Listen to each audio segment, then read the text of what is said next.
context, I think we are living a very delicate period of history. We're on the precipice of potential another world war. The October 7th attack would never have happened if I was president. What is needed more than ever is a return of unwavering American leadership and unquestioned American strength. We were strong, we were powerful, we were respected like this country has not been respected in many, many decades, just 4 years ago. That's what I intend to deliver as the 47th President of the United States. We're going to deliver everything that we want. Here at home, I will defend our American Jewish population. You have to finish what you began, and you have to finish it quickly. So here is my commitment to you on the solemn date. I will not allow the Jewish state to be threatened with destruction. I will not allow another Holocaust of the Jewish people. I will not allow a jihad to be waged on America or our allies. And I will support Israel's right to win its war on terror, and it has to win it fast. No matter what happens, it has to go fast. Se dio a conocer el asesinato de un líder del mundo musulmán, Hassan Nasrallah, secretario general de Hezbollah, y quiero expresar a nombre del bloque histórico revolucionario de las fuerzas bolivarianas de Venezuela la solidaridad con Hezbollah, con su familia, con el pueblo del Líbano. Aquí está el embajador de Palestina. Gracias por tanto apoyo, tanta solidaridad. Gracias al pueblo de Venezuela y al gobierno de Venezuela. Gracias al apoyo de la revolución bolivariana. Gracias al apoyo del comandante Nicolás Maduro. Gracias. ¡Que viva Palestina libre! ¡Que viva el Líbano libre! Open borders, deadly consequences. Border crisis. Record high crossings are putting a strain on cities across America. It is a full-blown invasion. Armed Venezuelan gang members storming an apartment complex in Aurora, Colorado. When people talk about migrant crime, this is what they're talking about. Biden and Harris had created a program to bring them in under humanitarian parole. I think a lot of Americans are just starting to learn about the Tren de Aragua. They really caught not just Americans by surprise, they caught law enforcement communities, law enforcement agencies by surprise throughout the country. They're now present in at least 15 states in America.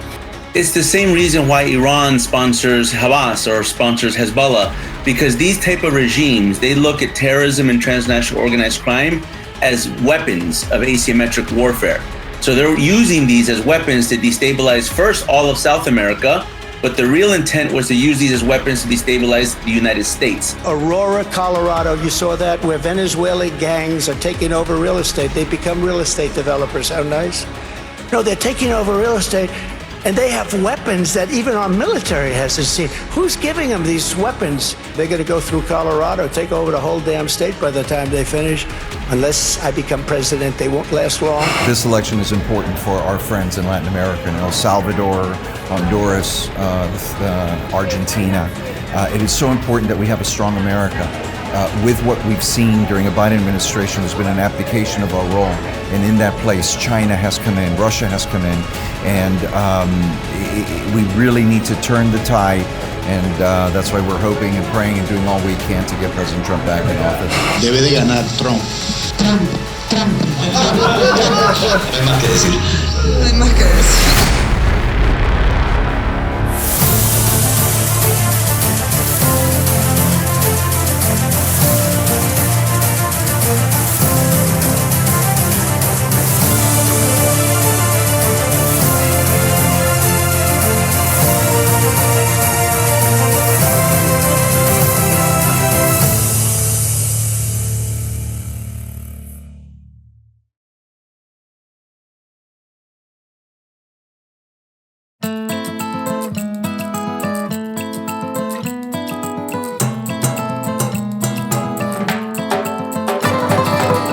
Welcome to Miami, Florida, and actually specifically welcome to Little Havana. We're on Calle Ocho, a very historic neighborhood here in Miami. As you can see by the murals, you can see by the Cuban cigar shops.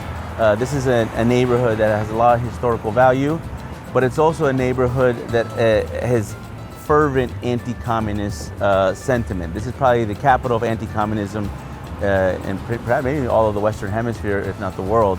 And I say that because we're facing new challenges today in the United States, in Latin America, and throughout the world.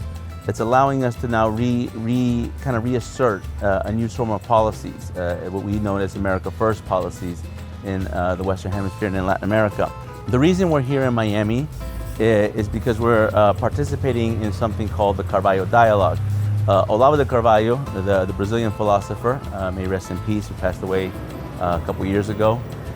He was perhaps one of the first, if not principal, communicators and thinkers that talked about the transformation of the communist networks into something called the Foro de Sao Paulo, the Sao Paulo Forum. The Foro Sao Paulo is basically a communist network that was created by Fidel Castro and Lula da Silva in the 1990s and transformed into essentially a communist criminal network that began to bring in members of the FARC from Colombia, the Venezuelans, the Chavistas that are tied to organized crime. And it allowed essentially this convergence to happen between old communists, new socialists, and criminal networks to converge and start to take over the entire of Latin America. This is the challenge that we're facing today, and this is the reason why we're here in Miami to take part in this dialogue, which I'll tell you about in 2 seconds. So the Carvalho Dialogue is an initiative that has been created by a group of think tanks, notably the Heritage Foundation, the Texas Public Policy Foundation, Florida International University's Adam Smith Center for Economic Freedom, the Center for Secure Free Society, and many think tanks in Latin America that we're going to talk to. The dialogue is actually, it's this gathering of think tanks that we're going to be gathering at FIU. We're going to be talking about these issues with Latin American policymakers, some Latin American legislators, some think tanks and leading thinkers, and we're going to connect that with America First policymakers here in the US. We're also in Miami because we're here on a very important date, and we're going to take part in a very important event with President Donald Trump. Today is October 7th, 2024, which is the 1-year commemoration of the brutal terrorist attack by Hamas on not just the people of Israel or the nation of Israel, but of 30 countries that essentially became hostages, or citizens of those countries became hostages in Gaza, including 46 Americans and over 1,200 individuals, men, women, and even children that were captured hostage by this brutal terrorist attack by Hamas, which sparked immediately a regional conflict where Hezbollah started to rain down rockets on the northern part of Israel. The Houthis began to freeze commercial traffic by doing drone and fast attack craft attacks on vessels passing through the Red Sea. And now we're essentially in a situation where the Middle East is looking more like it's going to a conflict than ever before. And I think this neighborhood has even more significance, specifically because of this monument right here. This is the Bay of Pigs monument from the 1961 Bay of Pigs invasion, failed invasion. And I only say failed because it failed not because of the spirit of the Cuban exiles that wanted to recover the freedom of their country, or even from the U.S. military that was supporting those Cuban exiles, but as a failure of political decision-making and not being able to provide the operational, political, and logistical support for that to happen. And that's very symbolic, because as we're describing, Little Havana is the kind of the community of exiles and people that are looking for a new start in life. And I feel like the Western Hemisphere is at this point, that we're now looking for a restart because of all the drug cartels, transnational criminal organizations, gangs, terrorist networks that are basically flooding the region, and the criminalized regimes that are facilitating those actions. If you go back to 1961, one of the origins of those regimes was the Cuban regime, and this monument, I think, reflects that fight is not over. There's still a fight to gain the freedom of the Americas, all the way down from Argentina to here in the United States, and all the way up to Canada. The precipice of recovering a free, prosperous, and secure Western Hemisphere is to make sure that we return to America First policies. The America First policies not only brought the Abraham Accords in the Middle East that was able to bridge the historic divide between Israel and Arab countries, that basically wiped out ISIS in a matter of a year from Syria and parts of Iraq, that made a message to Iran that they're not going to be able to kill Americans by the killing of Qasem Soleimani, one of their top generals and also one of their top terrorist masterminds.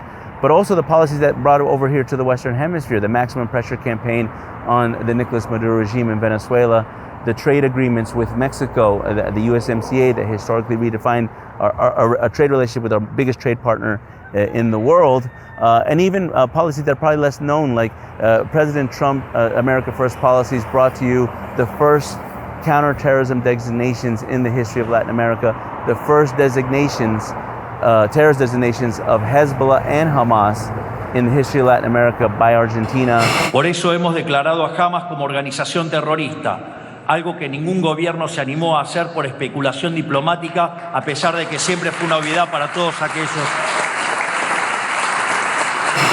By Paraguay, by Colombia, Guatemala, and Honduras.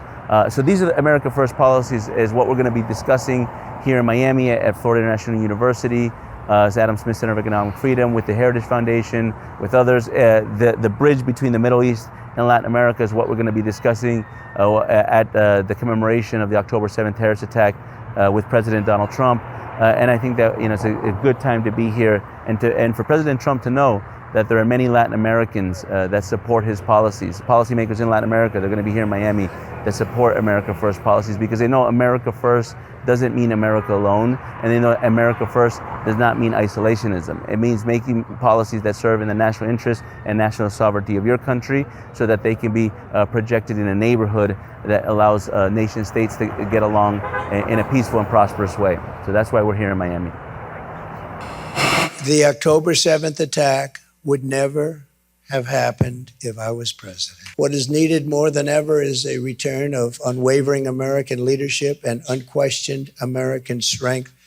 We were strong, we were powerful, we were respected like this country has not been respected in many, many decades, just 4 years ago. That's what I intend to deliver as the 47th President of the United States. We're going to deliver everything that we want. Here at home, I will defend our American Jewish population. You have to finish what you began, and you have to finish it quickly. So here is my commitment to you on the solemn date. I will not allow the Jewish state to be threatened with destruction. I will not allow another Holocaust of the Jewish people. I will not allow a jihad to be waged on America or our allies. And I will support Israel's right to win its war on terror, and it has to win it fast. No matter what happens, it has to go fast. We're Pastor Mary Barmick here at the Trump Doral. We just heard President Trump speak, very powerful remarks. Really quick, what's your quick reaction? It was tremendous. His support of Israel, truly, we need to get President Trump back. If President Trump were here memorializing what happened October 7th, the tragedy, if President Trump was president, that would have never happened. He bankrupted Iran. There wouldn't have been the funding for what happened with Hamas. I know that President Trump and his entire administration stood with Israel. In fact, President Trump was the most pro-Israel president in the history of America. He stood with Israel. He caused to happen the historic Abraham Accords, moved the embassy, the U.S. embassy, to Jerusalem. Every president since Jimmy Carter said they were going to do it, but he did it. He also said, yes, Israel, the Golan Heights is your territory, and acknowledged that. And so and to begin the diplomatic and economic relationship with the majority Muslim countries in the neighborhood. Israel lives in an extremely dangerous neighborhood. So we stand shoulder to shoulder with Israel. There is no light between Israel and the United States. President Trump returns, which God willing he will. You'll see more countries join the Abraham Accords, and we'll also see no attacks on Israel like we saw on October 7th, a terrible day that will go down in infamy, a day that was funded, unfortunately, by the current U.S. administration, releasing billions of dollars for several hostages and then not enforcing sanctions and allowing Iran to benefit from their sales of energy largely to China. So Hezbollah, Hamas, the Houthi rebels, they will once again be starved for cash so that they have to actually behave like good citizens of their countries and not like terrorist organizations funded by the revolutionary Islamic, and don't forget, there are still hostages, American hostages held, and Israeli hostages held by Hamas. They must release the hostages. And I believe on day one of President Trump's swearing in, or before, those hostages will be released, and these countries will be on notice. No more of them. En América Latina hay dos redes clandestinas. Uno que sí conocemos muy fuerte, que es la red comunista, que es manejado por Cuba y Unión Soviética en la Guerra Fría. Pero hay otra red que no es tan conocida, que es la red de poderes árabes, ¿no? La unión entre el marxismo y el islamismo es el movimiento pan-árabe socialista del siglo XX, ¿no? Es la unión. La Organización de Liberación Palestina era socialista, marxista y era islamista, ¿no? Entonces, esa red existe en América Latina con un poder que ustedes no van a creer. Eso controla Venezuela. Hezbollah llega a ser un mecanismo para poder penetrar, controlar e influir en estas comunidades. Libaneses, sirios, palestinos, que son influyentes en muchos de los países de la región. Durante décadas, Hezbollah ha tenido una participación en América Latina muy importante, y en el caso colombiano, articulándose con grupos criminales. No hay que olvidar que una de las grandes operaciones de lavado de activos que controlaba Iván Yuma, un operativo de Hezbollah, coordinaba con la oficina de Envigado, una oficina de narcotráfico, la oficina de Envigado, que era una estructura criminal que viene de los guardaespaldas de Pablo Escobar. De Pablo Escobar. Y que lo que hacía este operativo de Hezbollah era ayudar a lavar el dinero. Pero la presencia de Hezbollah en Venezuela, en la Triple Frontera y en Colombia y en otros países tiene un común denominador, y es que ellos están ayudando a fortalecer esas estructuras criminales. Es decir, lavan el dinero para las operaciones de Hezbollah en Medio Oriente, pero a su vez ayudan a fortalecerse las estructuras criminales. Y es una pena que durante tantos años no se le haya prestado atención a esto, dándole una máxima prioridad para enfrentar este grupo criminal. Y eso es lamentable, porque hoy uno de los principales problemas en Colombia es que los grupos, las redes criminales se han fortalecido. Sí. Y eso debería estar en el top de prioridades de Colombia. Es una correlación muy interesante, ¿no? Y lo que vemos es que el gobierno Petro, por el contrario, lo que ha hecho es no solamente afianzar sus relaciones con Irán, romper relaciones con Israel. Lamentablemente, el actual gobierno ha cambiado la postura frente a la lucha contra muchos delitos transnacionales, el terrorismo, el narcotráfico. Ha cambiado un poco su postura de países aislados, pero las mayorías en el Congreso y sobre todo el pueblo colombiano mantienen la postura republicana que históricamente hemos tenido contra el narcotráfico, contra el terrorismo y en defensa de la democracia y las libertades. Y el mensaje para el mundo es: los gobiernos pasan, pero las naciones quedan, y los principios de la nación colombiana permanecen intactos. When President Trump was in the White House, Europe was in peace. The Middle East was not only in peace, but the president sponsored the Abraham Accords, which brought Israel closer to three countries that had historically been very anti-Israel. So I think it shows what happens when you don't have American leadership, and it shows the very important concept of peace through strength. So we're heading to Florida International University. It's one of the more popular universities here in Miami. FIU, you see right there. Beautiful campus here in Miami. Network. It's who's participating in the network. And this is, quite honestly, for me, the most important and purpose-filled network I've ever been involved in. Everyone in this room brings an incredible skill and talent to the table. And I've never, in any of my regional networks or any of the networks, found a network where all the elements of a healthy society are there, whether it's economic or security or social issues or political issues. All that expertise is resonant in this room in really an incredible group of people. And if we said we want to recognize all the VIPs, we just have to go around the room and pretty much recognize everybody. Very delicate point in history where you see this kind of, they say history, what did Mark Twain say? History doesn't repeat itself, but it tends to rhyme. So we're now in this kind of rhythmic cycle where I'd say the closest period of history that perhaps resembles our moment today is pre-World War I. And if you remember, more than 100 years ago, what the environment was like in pre-World War I, we didn't really know how the world was going to shape out. Like, no one really knew where Japan was going to fit in terms of the alliances back then. And then we started to see unnatural alliances start to form. Alliances among countries and nations and regimes that don't necessarily have a lot in common in terms of culture, don't have a lot in common in terms of history, and some that maybe even have some adversarial components to them, but we saw them forming under the notion of trying to install a form of governance.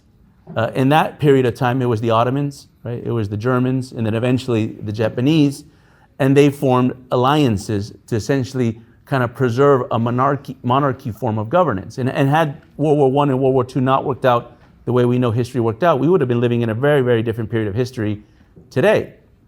So in many respects, Russia, China, and Iran have a lot of differences, right? They were adversarial to some, at least Russia and China was throughout the Cold War. Iran is a theocratic state that you got to remember the first action of the Iranian Revolution in 1979 was to actually prosecute the Marxists in the country. So there are countries that you would ostensibly think wouldn't align except for the one common denominator, which as Sun Tzu would say is the enemy of my enemy is my friend. So they decided that they are best suited to work together, at least until the West is no longer what it is today. The final thought is President Trump's absolutely right when he says that many countries in Latin America, especially Venezuela, have emptied their prisons and sent their criminals across our southern border. In the case of the Tren de Aragua, they literally were born in a prison, in the Tocorón prison in Maracay, Aragua, Venezuela, the state of Aragua. And in that Venezuela Maduro regime, the same regime that just carried out the biggest electoral fraud in the history of Latin America, shut down that prison last September. And where do you think those criminals went? They went straight to our southern border. Amen. Sure did. There are new neighbors here. That's right. I'm announcing today that upon taking office, we will have an Operation Aurora at the federal level.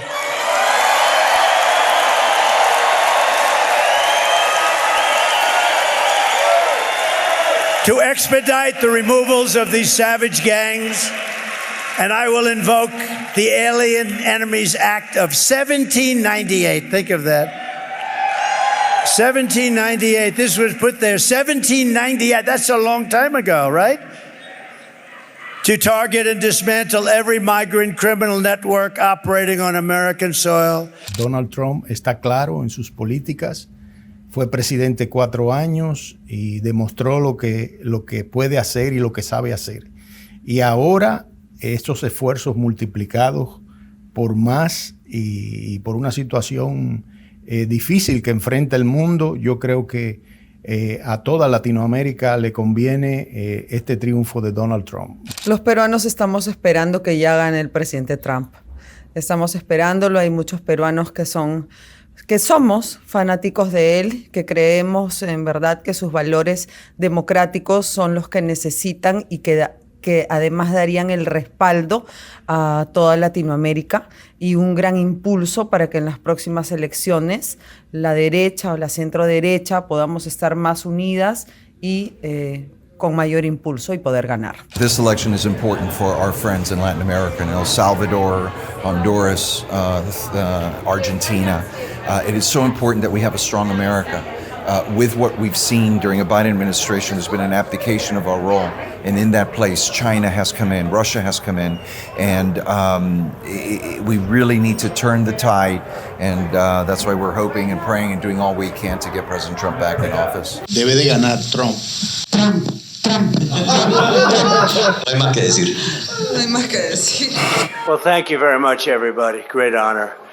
I just saw a poll that we're actually leading with Hispanics. That's never happened before. We love Trump! We love Trump! Who wants to take taxes off of us? This is the only man that has survived, for the grace of God, things that we can never imagine. And he gets up and he says, fight, fight, fight. I happen to be honored today